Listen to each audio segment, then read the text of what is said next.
నమస్తే అండి. నేను వాణి. ఈరోజు మనం అర్చనా వెడ్స్ అభి 9వ భాగాన్ని వినేద్దామా? నేనిప్పుడు ప్రేమ్ గారితో మాట్లాడాలి అనుకుంటున్నాను అనింది మంజు. హలో ప్రేమ్ గారు. Prem hello madam. నమస్కారం జడ్జి గారు. ప్రేమ్ గారు, మీ స్టేటస్కి, మీకున్న ఆస్తికి కీర్తన ఫ్యామిలీ కంటే రిచ్ ఫ్యామిలీని, అన్ని విధాలా బాగా ఉన్న వాళ్ళ ఫ్యామిలీ నుండి అమ్మాయిని కోడలుగా చేసుకోవచ్చు. కానీ మీరెందుకు ఈ సంబంధం చేసుకున్నారు? మీకు ప్రసాద్ గారికి ముందే ఫ్రెండ్షిప్ ఏమైనా ఉందా? ప్రేమ్ అదేం లేదు. డబ్బుదేముంది మేడం, ఫ్యామిలీ మంచిది అని చేసుకున్నాం. మంజు అయితే మంచిది అని అంజలి గారు చెప్తే చేసుకున్నారా? ప్రేమ్ మీరు ఏం అడగాలనుకుంటున్నారు? కాస్త కోపంగా అన్నాడు. మంజు ఎందుకండి మీకు కోపం అని ఒక నవ్వు నవ్వి, నిన్న నైటు మీ ఇంటికి ఒక లేడీ కానిస్టేబుల్ వచ్చింది. అప్పుడు మీరు ఇంట్లో లేరు. ఎక్కడికి వెళ్ళారో తెలుసుకోవచ్చా? ప్రేమ్ ఆఫీస్ వర్క్ ఉంటే అక్కడే ఉండిపోయాను. మంజు మిడ్ నైట్ కూడా ఆఫీస్ వర్క్, గ్రేట్. ఎందుకు మీరు ఈ ఏజ్లో కూడా ఇంకా ఆఫీస్ అని బిజినెస్ అని ఊరు తిరగడం? ప్రేమ్ అంటే మీరు ఏం అడగాలనుకుంటున్నారు?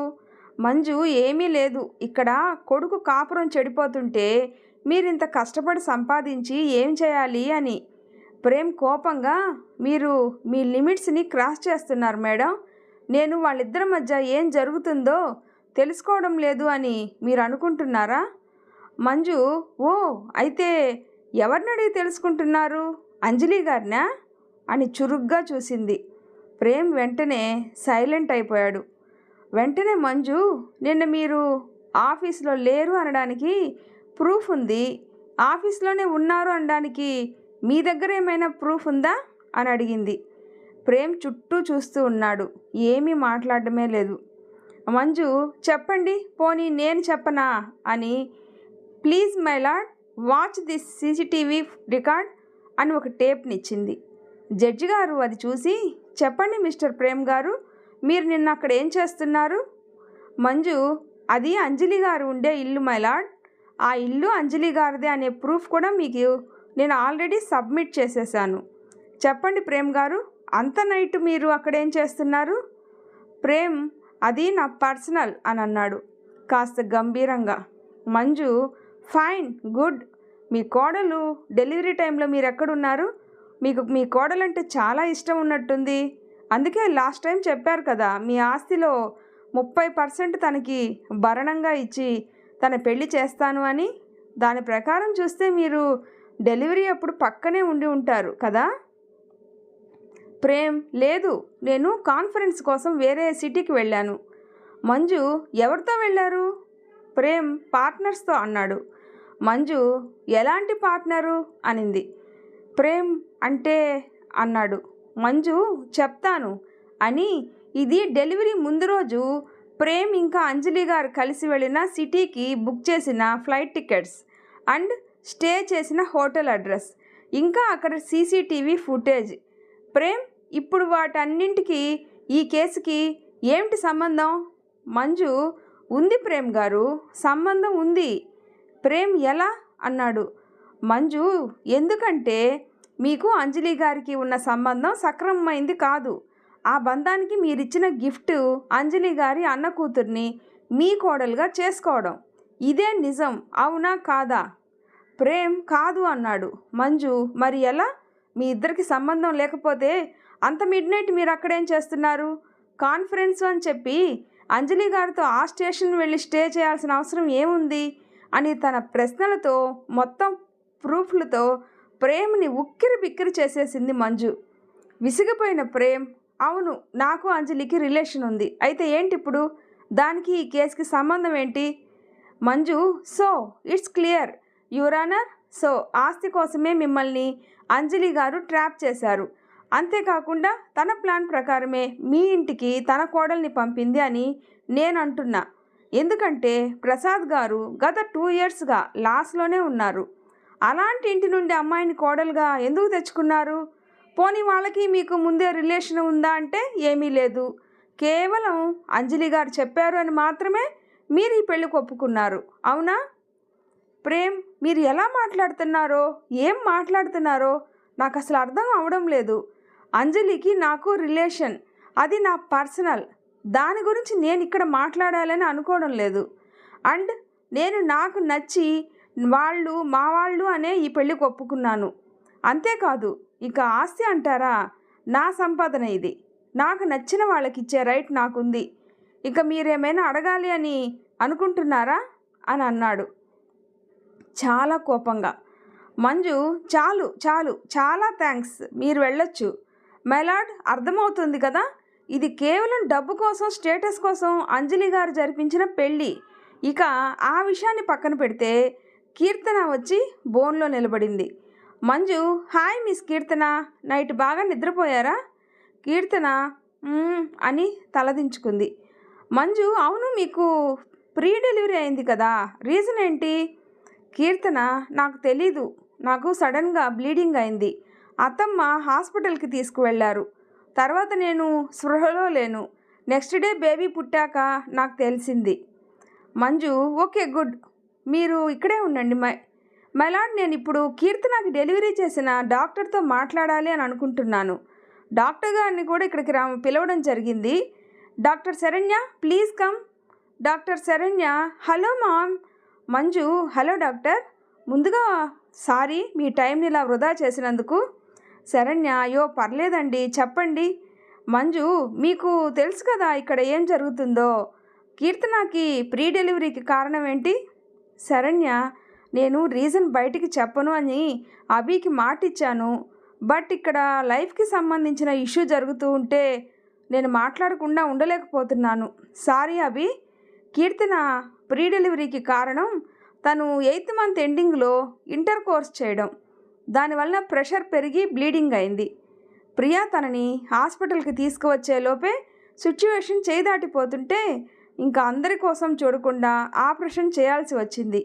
దాని తర్వాత పాపని బాక్సులో పెట్టాం 20 days వరకు. అప్పుడే ఆపరేషన్ థియేటర్లో ఉన్నప్పుడే అభి వచ్చాడు.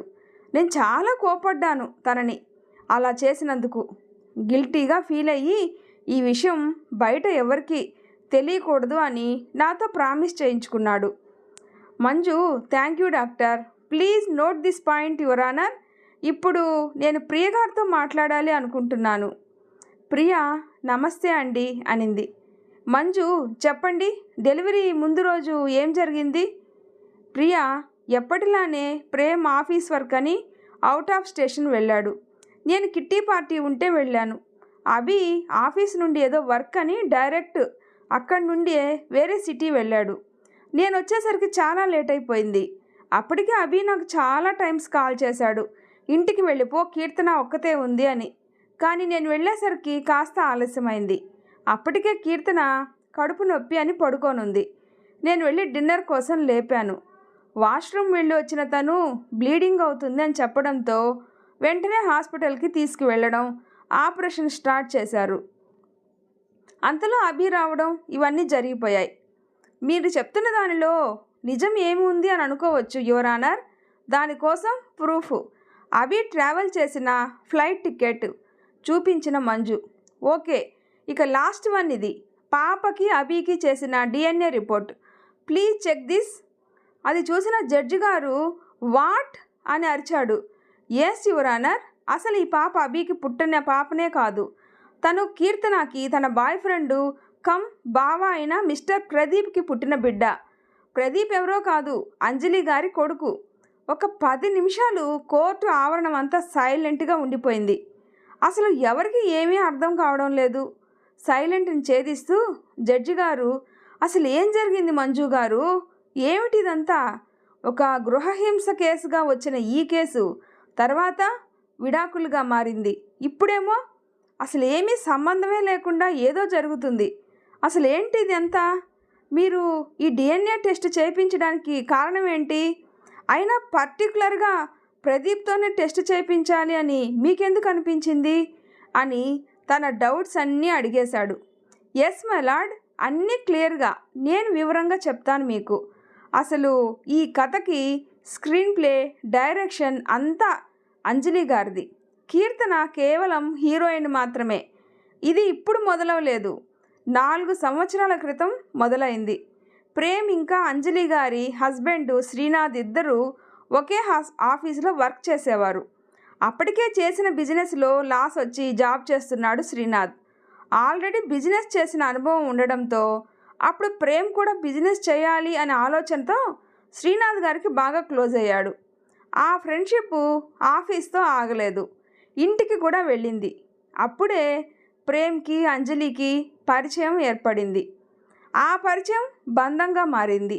అప్పటికే అప్పులు, జాబ్ డిప్రెషన్లో ఉన్న శ్రీనాథ్ ఇవన్నీ తట్టుకోలేక సూసైడ్ చేసుకున్నాడు. బంధం సానుభూతిగా మారి ఇంకా బలపడింది. ఆ బంధం అలా కొనసాగుతూనే ఉంది. బిజినెస్ అని ఆల్రెడీ వేరే సిటీలకు వెళ్ళడం స్టార్ట్ చేసిన ప్రేమ్ ఇలానే తన వైఫ్కి ఏదో ఒకటి చెప్పడం, అంజలితో ఉండడం, ఇలా జరుగుతున్న క్రమంలోనే ఒకరోజు అభికి యాక్సిడెంట్ అయింది. అప్పుడే అభికి తన 22వ సంవత్సరంలో పెళ్లి చేసేయాలి అని తెలిసింది. ఇక అప్పటి నుండి కూడా ప్రేమ్కి కీర్తన గురించి చెప్తూనే ఉంది అంజలి. అంజలి ప్రేమ్ గారి సంబంధం వలన ఖర్చులకు ప్రాబ్లం అయితే లేదు, కానీ తనకి అంటూ ఏమీ మిగలడం లేదు. అందుకే కీర్తనాని ఆ ఇంటి కోడలుగా పంపి ఇద్దరికి గొడవలు అవుతున్నాయని డైవర్స్కి అప్లై చేసి భరణంగా ఆస్తి రాయించుకోవాలని వాళ్ళ ప్లాన్. అంతేకాకుండా కీర్తన, ప్రదీప్ చిన్నప్పటి నుండి లవ్ చేసుకుంటున్నారు. వాళ్ళిద్దరికీ కూడా బ్రతకాలి అంటే మనీ కావాలి. ఇలా ఒక 1 ఇయర్ దూరంగా ఉంటే ఆస్తి వచ్చాక ఇద్దరు హ్యాపీగా లైఫ్ లీడ్ చేయొచ్చు అని ప్లాన్ చేసుకున్నారు. దాని ప్రకారమే కీర్తన ఇంకా అభినవ్ల పెళ్లి జరిగింది. ప్లాన్ ప్రకారమే ఇద్దరు హనీమూన్ అని సిమ్లా వెళ్ళడం. కానీ వారి అదృష్టమా లేదా దురదృష్టమా తెలీదు, కీర్తన ప్రెగ్నెంట్ అవడం.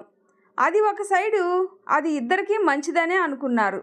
ఎందుకంటే ప్రేమ్ గారు ఎలాగూ వీళ్ళ మాటే వింటారు కాబట్టి పాప పేరు మీద కూడా ఆస్తి రాసిస్తాడు అని అనుకున్నారు. కానీ అనుకోని విధంగా ప్రెగ్నెంట్ అని తెలిసాక అభి కీర్తన క్యారెక్టర్ని తెలుసుకునే ప్రయత్నం చేయడం, అంతేకాకుండా కీర్తనాన్ని భార్యగా భావించి తన కడుపులో ఉన్న బిడ్డపై ప్రేమ పెంచుకోవడం జరిగింది. ఇక్కడ ఇంకో విషయం కూడా జరిగింది.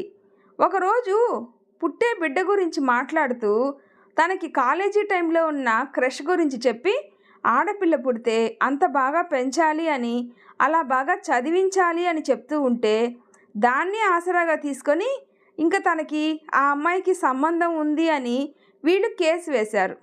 కానీ వాళ్ళకి తెలియని విషయం ఏమిటి అంటే కీర్తన డెలివరీ అప్పుడు అభికి తెలిసిన విషయం. అదే పాప అభికి పుట్టిన బిడ్డ కాదు అని. అభి డాక్టర్తో మాట్లాడి డెలివరీకి కారణం బయటికి రాకుండా చేశాడు. అదే డౌట్తో DNA టెస్ట్ కూడా చేయించుకున్నారు. అప్పుడే తనకు తెలుసు ఆ బిడ్డ తన బిడ్డ కాదు అని. అందుకే అప్పటి నుండి ఆ బిడ్డ తన బిడ్డ కాకపోయినా ఆ బిడ్డకు ఒక మంచి భవిష్యత్తు ఇవ్వాలి అని తన కోసమే అన్నీ భరిస్తూ ఉన్నాడు.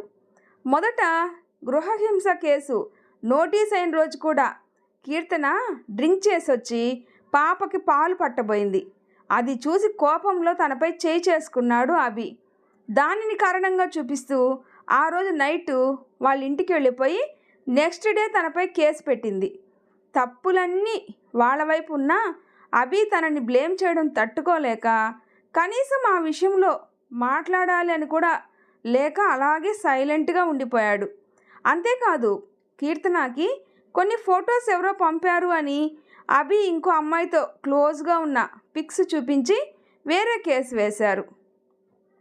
కానీ ఆ టైంకి అభి ఆఫీస్ మీటింగ్లో ఉన్నాడు అనడానికి ప్రూఫ్స్ అన్నీ కూడా మీకు సబ్మిట్ చేశాం. ఇక ఆ పిక్స్ అన్నీ కీర్తనకి పంపించింది కూడా కీర్తనానే. సిమ్ తన పేరు మీద లేదు, కానీ తను యూజ్ చేసిన ఫోన్కి తన ఫింగర్ ప్రింట్స్తోనే యాక్సెస్ చేసింది. మరో ఇంట్రెస్టింగ్ విషయం ఏంటంటే తను ఎప్పటి నుండో ఎవరికీ తెలియకుండా ఇంకో ఫోన్ కూడా యూజ్ చేస్తూ ఉంది. ఆ ఫోను తన పర్సనల్ ఫోను. దాంతో కేవలం అంజలి ఇంకా ప్రదీప్తో మాత్రమే కాంటాక్ట్లో ఉండేది. అదంతా ఆధారాలతో సహా అన్నీ మీ ముందు ప్రజెంట్ చేయడం జరిగింది. 1.5 year క్రితం ఒక కాలేజీ స్టూడెంట్ చేసిన కాలేజీలోని ప్రాజెక్టు ఈ కేసులో ఇలా యూజ్ అవుతుంది అని ఎవ్వరూ ఊహించి ఉండరు. కానీ ఇప్పుడు చాలా యూజ్ అయింది. ఇకపోతే డిఎన్ఏ రిపోర్ట్. మేము తనపై నిఘా పెట్టినప్పుడు మాకు తెలిసిన ఇంకో విషయం ఏంటి అంటే కీర్తన ప్రెగ్నెంట్ ఇప్పుడు. కానీ ఇలాంటి టైంలో అది మంచిది కాదు అని తను అబార్షన్ చేయించుకోవడానికి ఒక హాస్పిటల్కి వెళ్ళింది. ఆల్రెడీ తనని ఫాలో అవుతున్న మేము ముందుగా డాక్టర్తో అంతా మాట్లాడి ప్రదీప్ బ్లడ్ శాంపిల్ తీసుకొని పాపతో మ్యాచ్ అవుతుందో ఏమో అని ట్రై చేశాం. మా ఊహే నిజమైంది. తను ప్రదీప్ బిడ్డ అని తెలిసి నిజంగా మనుషులు ఇలా ఉంటారా అని అనిపించింది. ఈ విషయంలో అంజలి, కీర్తన, ప్రదీప్ది ఎంత మిస్టేక్ ఉందో అంతే మిస్టేకు అభి పేరెంట్స్ది కూడా ఉంది. అవును, అభి చిన్నప్పటి నుండి డబ్బు, హోదా అనే ఒక మత్తులో ఉన్న తనకి తన నిజమైన ప్రేమ దొరకగానే తనని తాను పూర్తిగా మార్చేసుకున్నాడు. అల్లరి చిల్లరగా అమ్మాయి వెంట లవ్ అని తిరగకుండా తన పేరెంట్స్కి విలువ ఇచ్చి ముందు విషయం తన తల్లికి చెప్పాడు. కానీ ప్రియ తన కులం కాదు అని, వాళ్ళ స్టేటస్కి సరిపోదు అని, ఇంకా ఇలానే వదిలేస్తే ఎక్కడ తన కొడుకు తను ప్రేమించిన అమ్మాయిని పెళ్లి చేసుకుంటాడో అని అభికి ఏ మాత్రం టైం ఇవ్వకుండా తనకి కీర్తనతో పెళ్లి చేశారు. అంతేకాదు, ఒకవేళ తను ఆ అమ్మాయికి చెప్పినా తను ఒప్పుకోకుండా ఉండడం కోసం అందరి ముందు పెళ్లి విషయం అనౌన్స్ చేశారు. అలా అయితే పరువు అని అభిని ఆపొచ్చు అని.